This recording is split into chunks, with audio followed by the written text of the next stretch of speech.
Welcome, Dr. James Beckett, Sports Card Insights, Outtakes. This is the final outtake from last Saturday's episode of Sports Card Live that I was on with Jeremy Lee. Leighton Sheldon came on as an appearance, so you can enjoy that as well. I did.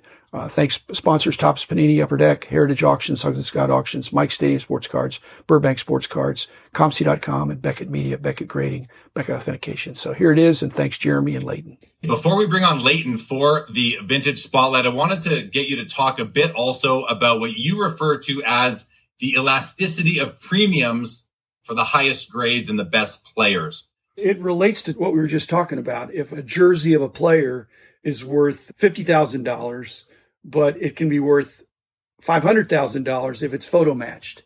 Apparently, nobody figured out you're not always photo matching the jersey to the photo. You're matching the photo to the jersey. You're doctoring the photo. Anytime there's that big of a differential between if it's photo matched or not photo matched, you're going to have some incentive to somebody say, how can I creatively get a photo match here? Just the same, similarly, if something is doctored up deceptively and undetectably from a 7 to a 9 or even an 8, a vintage card, it can be a multiple. If a card in a 10 condition was $1,000 and a 9 was $900 and an 8 was $800 and a 7 was $700 and so forth, there wouldn't be the same incentive to try to goose something up a grade. It just wouldn't be worth it. But since the 9 is worth $1,000 and the 10 is worth $10,000, it encourages people. I believe, because of what's happened publicly and been publicized, is that those differentials will not be as stretched out. I think there'll be less of a, just like between 3s and 4s and 5s in the vintage world. It's not multiples. It's incremental, such that looking at 3s and 4s and 5s, they're all in the ballpark of a Mike Moynihan, who's trying to figure out, regardless of the grade, which one do I like the best? But if those are 7, 8s, and 9s, the 9, regardless of how it looks, is 10 times what the 7 is. And so I think those premiums will shrink over time. When somebody walks into your house and you say, I've got this Michael Jordan jersey, they're going to say, that's really cool. They're maybe not going to care whether it's photo matched, and they're never going to check it out whether it was photo matched. They're going to say, that's a Michael Jordan jersey that's signed, that's displayed nicely. I think in the hobby, we're splitting hairs. An 8.5 to a 9.5 to a 10, huge differences in the value that the public, they understand that 10 or a black label is the finest, the best you can get. If somebody walked in here and saw my 52 Topps mantle, which is not here, it's at the bank, I think they would be impressed regardless of the grade because it's an iconic card. But I don't have to have a 10. I don't have a 10. I don't have a 9. I don't have an 8. I just think there's so much marketing and promotion going toward having the best. There's nothing wrong with that, but the average person needs to figure out how many people live in a house that's the nicest house in their city. Only one. Okay. And so the rest of people, are they miserable? No, there's lots of nice houses out there that are on different blocks, that have different landscaping and different things that they might want. And they just say, hey, this is the eye appeal that I'm comfortable with. And I'm proud of my house. I enjoy my house. But I'm not upset that I don't have the nicest house in my city. Is the hobby then giving too much credence to low population, high grade card? Where I think about the Wayne Gretzky rookie as an example, there's been thousands graded. There's 2 O-Pee-Chee PSA 10s, only 2 out of thousands. There's several 9s that look nicer than those 10s. We understand that. But if a 10 is $3.5 million and a 9 is 120,000, do you see that gap closing? Absolutely. And it's not widely known. But you were there, and I was there, and the O-Pee-Chee cuts, the guillotine or whatever they're doing there, and even the controversy in grading the sheet cut cards and factory cut cards, Jeremy, the 9 is historically reasonable. The 10 is off the charts.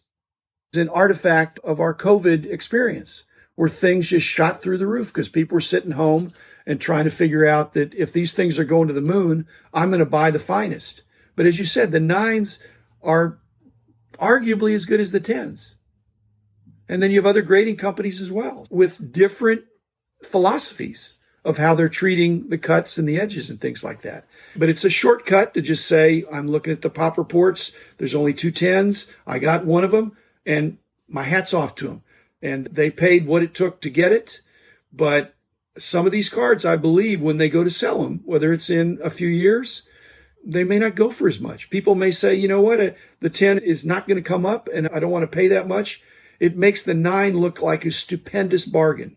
Instead of thinking the 9 is undervalued, people are, I think, likely to say the 10 is overvalued. And when that happens, there'll be a shrinking of these premiums.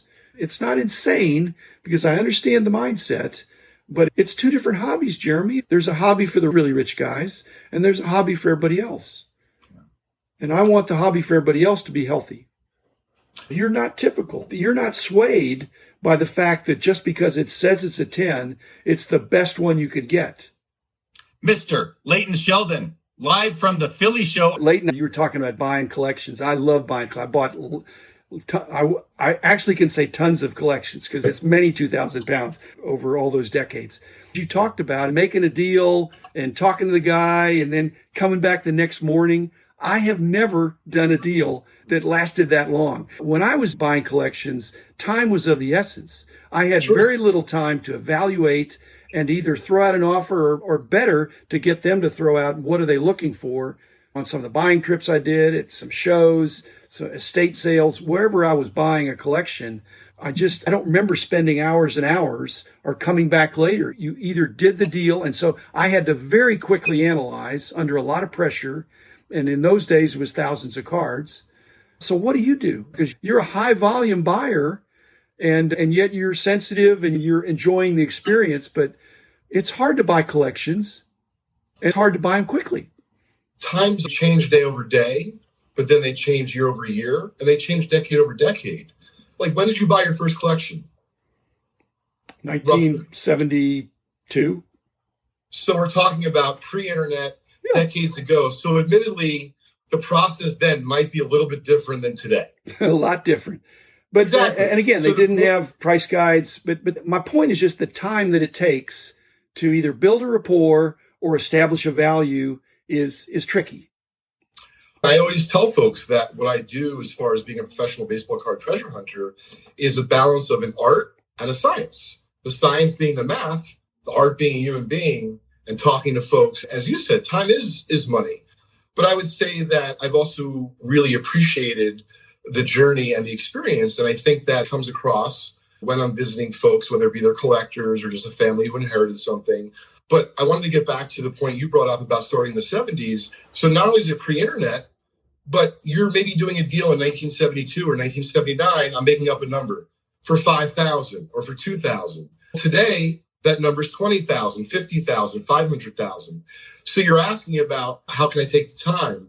The difference is that in a few decades, the dollars are enormous. I would rather take my time, be transparent, evaluate the collection, know that even if I lose the deal, I've left my best on the field. Even if it takes me till the next morning, I have a very high batting average. What allows me to feel comfortable and confident is I do a lot of legwork up front. And so really that's my secret. I'm not a Pop-Tart. I don't just pop out of the toaster. And if someone tells me they have pre-war cards, I hit the road, Jack. No way. And to be fair, I might lose some deals, some collections. But I'll tell you what I won't lose is sleep. Because I want to make sure that when I hit the road, I'm giving myself and my company the best chance I can to evaluate and potentially buy that said collection. That's insightful, Leighton, because I really hadn't thought about the different eras of buying collections, the 70s, the 80s, the 90s, the 2000s, the 2010s, and this decade. It's evolved. And the amounts of money have continued to increase. The amount of knowledge has increased. I remember in the 70s doing buying trips, and you'd have a line out the door. Nothing accelerates the deal than saying, hey, guy, I got 5 people waiting. Here's the offer. Do you want it or not? And these other guys are standing behind him lugging these boxes. They had nowhere else to go, Dr. Beckett. Yeah. There was no eBay. There's no consignment seller. There's no auction house. Maybe the convention next year or longer. How did you get your start not so much in collecting, but how did you take that passion and parlay that into, wow, you know what? I really think the industry needs guidance and insight and a price guide. I think I'm more of a marathoner than a sprinter, so I wasn't trying to be hasty. I've always welcomed a big challenge and something that you could put yourself into. So in the mid-'70s, I did everything. I had a card shop. I promoted shows. I started a collectors club. I was a dealer. I was a collector. But what really caught fire is when I could see that there were no price guides. There was no real cataloging that was helpful and meaningful and current. So I thought I could do that. When I did it, it really became my life work. I had great teammates, and I love all the sports. So it was a labor of love, but it surely was a labor. I had a skill set, and I was in Dallas for the latter part of it. We're a great source of talented employees, although we hired from around the continent, actually. So I'm very blessed to be in the right place at the right time. So thanks, Leighton. Your thoughts on how the hobby is treating Panini on the public forums? I believe Panini has done over the last 10 years what Fanatics is aspiring to do. I think they 10x'd basketball. Now, for that, they're losing their license and given to somebody else, and they're being called incompetent by the new incumbent, and they're being sued by a number of entities and accused of not knowing what they're doing or doing a bad job. They're getting a pretty harsh treatment. They're looking like a small company that's getting beat up. They're a multi-billion-dollar international company that's had some setbacks. It's amazing, some of the Panini haters out there, and there's Upper Deck haters and Leaf haters and Fanatics haters. But if I were running my company and I lost a bunch of employees who went to a competitor and I had a bunch of lawsuits, it'd be tough to keep my eye on the ball. So cut Panini some slack. It doesn't do anybody any good for Panini to do poorly, or Fanatics or Leaf or Upper Deck or anybody else. I didn't want to take market share, steal customers. I want to create new customers. And if every company thought that, then they would see that Panini's loss could be Fanatics' loss, because people could lose confidence in the category. This is a very positive hobby. And when we spend all this time about negativity, it's a turnoff to new people. You acknowledge it's there, but it's a very small portion. Let's hone in on one negative narrative. The sky is falling. The hobby is dead. No one's buying cards. The prices are going to zero. When I hear that, I think this hobby's been around for 140 years. It's cyclical, as you mentioned earlier. It's black and white thinking, like we talked about. The hobby will last longer than me. I will die before the hobby dies. Jeremy Lee, you will die before the hobby dies. The hobby's going to be around a long time. Now, that doesn't mean prices are going to continue to go up. They might, or they might bounce around. But people love cards, the tangibility of cards, the collectability of cards. And to focus on the negative in a black and white way, that it's all going to go to zero, that's just not going to happen. Most people, the hobby is going to outlive them. Their cards are going to have value when they die. Do I give them to my kids or sell them off or do something else? Whether they get more money or less money than they think right now, I can't say. But in the meantime, enjoy the hobby.